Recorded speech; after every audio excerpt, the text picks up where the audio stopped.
Cerita pesugihan Gunung Kidul dan Tumbal yang harus diserahkan. Sebelum menyimak, bila Anda belum subscribe, silakan klik tombol subscribe dan nyalakan loncengnya, supaya tidak ketinggalan dengan cerita pesugihan di berbagai tempat di tanah Jawa ini. Benarkah Gunung Kidul tempat pesugihan dengan taruhan tumbal? Kami sendiri tidak tahu pasti kebenarannya, tapi yang sering kami dengar dari mulut ke mulut maupun dari teman yang pernah ke sana, memang seperti itulah adanya. Tapi sampai saat ini rasanya kami meragukan dari kebenaran cerita tentang Gunung Kidul dan tumbalnya. Kami mempunyai seorang teman wanita usianya sekitar 40 tahun. Sebut saja namanya Santi, nama samaran bukan nama sesungguhnya. Menurut Santi bahwa dia pernah ke Gunung Kidul untuk melakukan pesugihan. Sebenarnya kami tidak percaya, tapi oleh karena Santi bercerita tentang Gunung Kidul dan pesugihan yang dilakukannya di sana, kami jadi tertarik untuk mendengarkannya. Menurut Santi, kepergiannya ke Gunung Kidul juga dibawakan oleh temannya yang pernah ke sana. Sebelum sampai ke lokasi tempat pesugihan di Gunung Kidul, dia harus bertemu dulu dengan juru kunci tempat pesugihan tersebut. Pada sang juru kunci ini, katanya kita menjelaskan apa tujuan kita untuk datang ke tempat pesugihan itu. Kepada juru kunci inilah kita menyampaikan maksud dan tujuan kita mendatangi tempat pesugihan ini. Untuk bertemu dengan juru kuncinya, kata Santi, kita harus sabar menunggu 2-3 hari. Karena setiap harinya ratusan orang yang datang ke tempat pesugihan ini, tentu dengan maksud dan tujuan yang berbeda-beda. Jelasnya menurut Santi kita harus antri untuk bertemu dengan juru kunci Gunung Kidul. Setelah kita diterima oleh juru kunci, maka langkah berikutnya, kita disuruh untuk memasuki jalan yang menuju tempat pesugihan.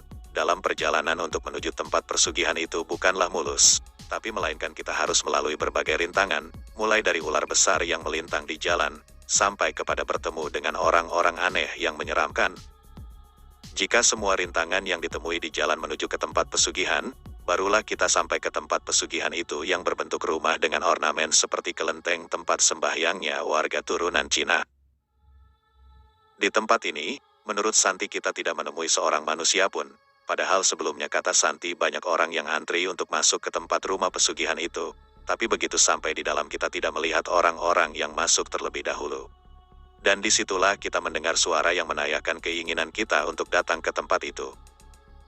Waktu itu kata Santi, dia datang ke tempat itu untuk minta agar dia bisa menjadi kaya raya. Suara itu kemudian kata Santi menanyakan tentang kekayaan apa yang diinginkan, karena bentuk kekayaan itu bermacam-macam. Waktu itu kata Santi dia minta kaya harta benda dan uang. Lalu dijawab oleh suara itu, apakah kamu sanggup untuk mengorbankan orang yang paling kamu sayangi? Dia pun menjawab sanggup. Lalu suara itu bertanya lagi, siapa yang akan kamu korbankan? Suami saya. Kalau begitu setiap suami kamu meninggal kamu harus menikah lagi. Saya akan mengirim siapa suamimu, tapi dengan perjanjian kamu tidak boleh menolaknya. Kau sanggup? Sanggup, jawab Santi ketika itu. Silakan lalui jalan itu. Suara tersebut kata Santi memberikan petunjuk. Santi pun memasuki jalan yang diarahkan. Kemudian di tempat itulah kita melaksanakan ritualnya.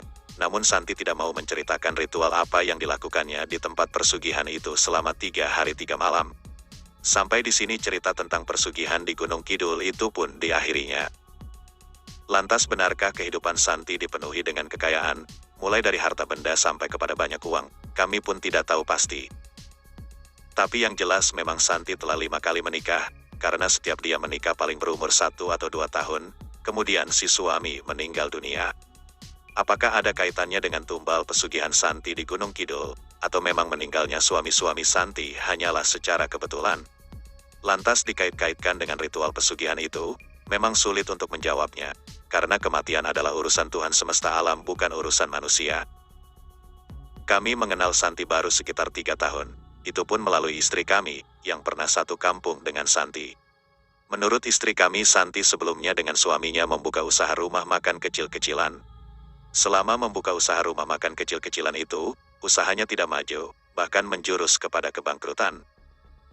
Setelah Santi pulang dari Pulau Jawa, usaha rumah makan yang dikelolanya maju pesat, tapi sayangnya, setahun kemudian setelah rumah makannya maju suami pertamanya meninggal dunia. Tidak sampai 1 bulan Santi pun menikah lagi, sementara usaha rumah makannya semakin maju. Bahkan Santi membuka cabangnya di luar kota, belum lagi kebun sawit miliknya, dan mobil ada beberapa unit.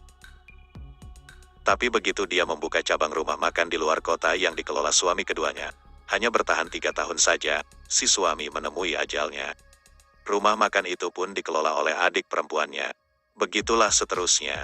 Benarkah seperti itu? Lagi-lagi kami tidak percaya, walaupun yang meneruskan ceritanya adalah istri kami. Sampai jumpa di kisah-kisah pesugihan selanjutnya, yang kami rangkum dari berbagai sumber. Semoga menambah iman kita kepada Tuhan Yang Maha Esa, bahwa sesungguhnya harta yang kita miliki, tidak akan abadi dan akan kita tinggalkan. Bila Anda menginginkan kekayaan, mintalah pada Sang Maha Pencipta alam semesta ini. Ialah sebaik-baiknya pemberi, yang tanpa menggarap imbal apapun darimu. Sampai jumpa dan terima kasih sudah menyimak sampai akhir. Terima kasih, wassalam.